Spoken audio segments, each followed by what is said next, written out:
Why does farming not work well in a free market? Say you grow tomatoes here in Ontario.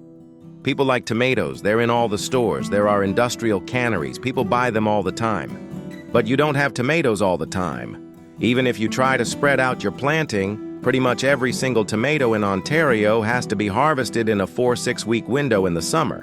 As such, you're trying to sell your tomatoes at the exact same time everyone else is selling their tomatoes. Even worse, tomatoes have a fairly short shelf life. They have to be eaten or processed within a couple of weeks of becoming ripe. We have a giant tomato processing plant here in Ontario. It's running full speed for 6 weeks a year and is completely shut down for the other 48 weeks. And most crops are like this. There are a few like grain that will last for months or even years, but you still need a place to store them, and warehousing costs money too. Potatoes aren't bad. You can store them for months in ideal conditions, but I mean ideal. Here in Canada, like most other places, we raise cows for milk. Cows have to be milked twice a day every day. The milk must be processed immediately to keep it from spoiling, and luckily, you can do this all year. If there's too much milk, well, you can turn it into cheese, which keeps longer, but still has to be refrigerated. Historically, and this goes back to the beginning of agriculture, there was a middleman who bought all the crops and got them to market.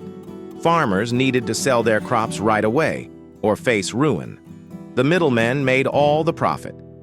And of course, there's no guarantee you will have crops at all. Drought, disease, hail. One day you're planning a vacation to Bermuda, and the next you're killing all your cows because one showed up with hoof and mouth disease. Heartbreaking. Right now, we're seeing in the United States that the fact all your crop must be harvested within a 1-month period of time before it literally rots in front of your eyes becomes a problem if there is a labor shortage. It's really not about what you pay the workers. It's getting the workers to the site and getting them off once they do their job. And everyone needs workers during the 1 month the crop is ready. Back in olden days, people worked like dogs during planting and harvest, but pretty much slacked off the rest of the year. Still, those few weeks of ultra-hard work were enough to keep them alive another year. That no longer exists. Farm workers are migrants. They go where the work is, then leave when it's done. That's how capitalism works. You're the one with the land, capital, and everyone answers to you unless, like poor Charles Boycott, they won't work for you.